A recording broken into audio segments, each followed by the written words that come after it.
আজকে আমি রুই মাছ রান্না করব টমাটো সিম আলু দিয়ে। এখন এই যে রুই মাছটা দিয়ে নিলাম, লবণ দিয়ে নিলাম। এখন আবার একটু হলুদ দিয়ে দিব, তো একটু মাখায়া তেলে ভাজবো।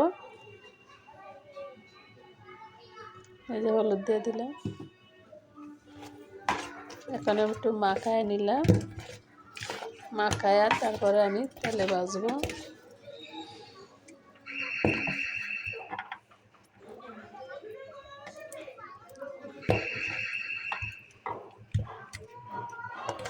এখন এই যে আমার মাখান্না হয়ে গেছে।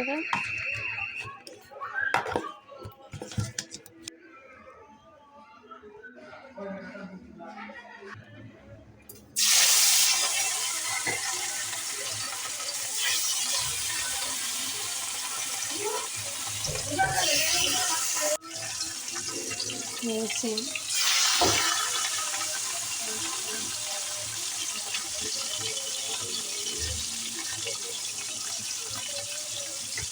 এখন এই যে তেলের ভিতরে মাছগুলো দিয়ে দিলাম।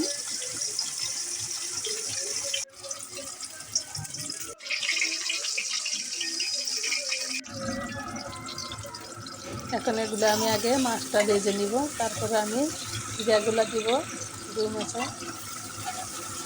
এই যে আমি হিরা আবার উল্টাই দিচ্ছি, আবার উল্টাই দিলাম। এই যে এখন এই যে আবার হিরাগুলো ভেজে নিলাম। এখন এই যে মাছ ভাজা তেলের ভিতরেই আমি আবার পেঁয়াজ দিয়ে দিলাম।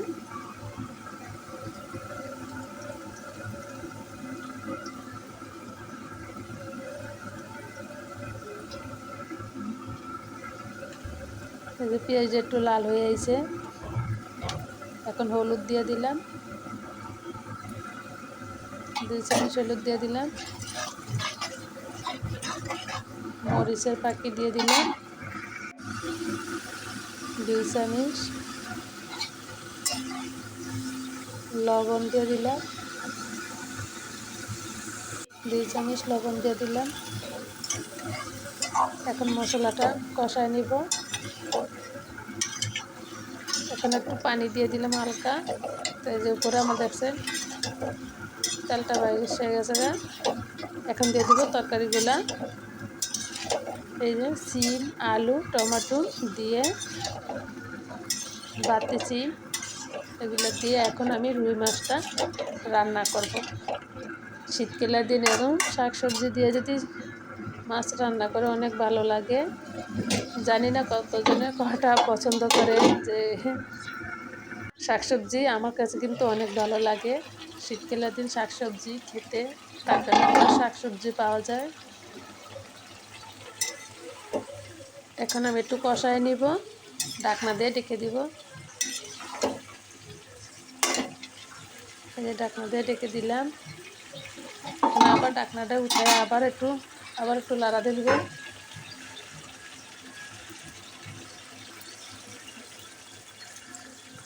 এই যে আমার কষানো হয়েছে, এখন আমি আবার পানি দিয়ে দিব।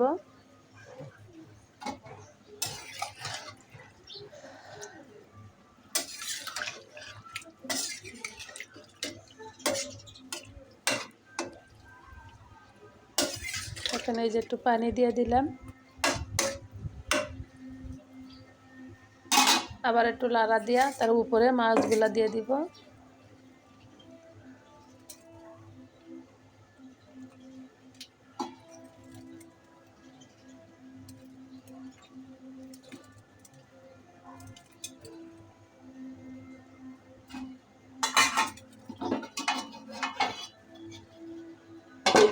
এখানে এই যে মাছগুলা দিয়ে দিব।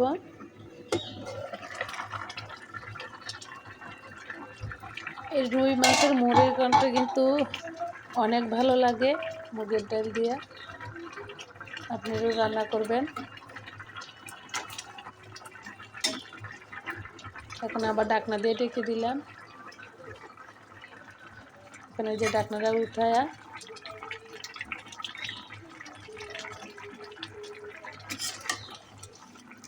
কালা জিরার ফাঁকি দিয়ে দিলাম উপর দিয়া, তারপরে দিয়ে দিব ধনিয়া পাতা কুচি।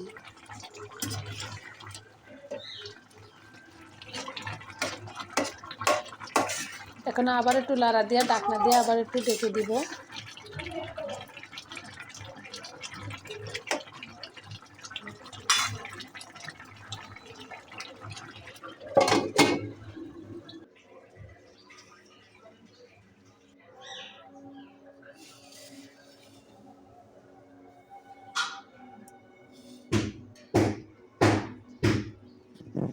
এখানে যে আবার ঢাকনা দিয়ে ঢেকে দিয়ে নেব।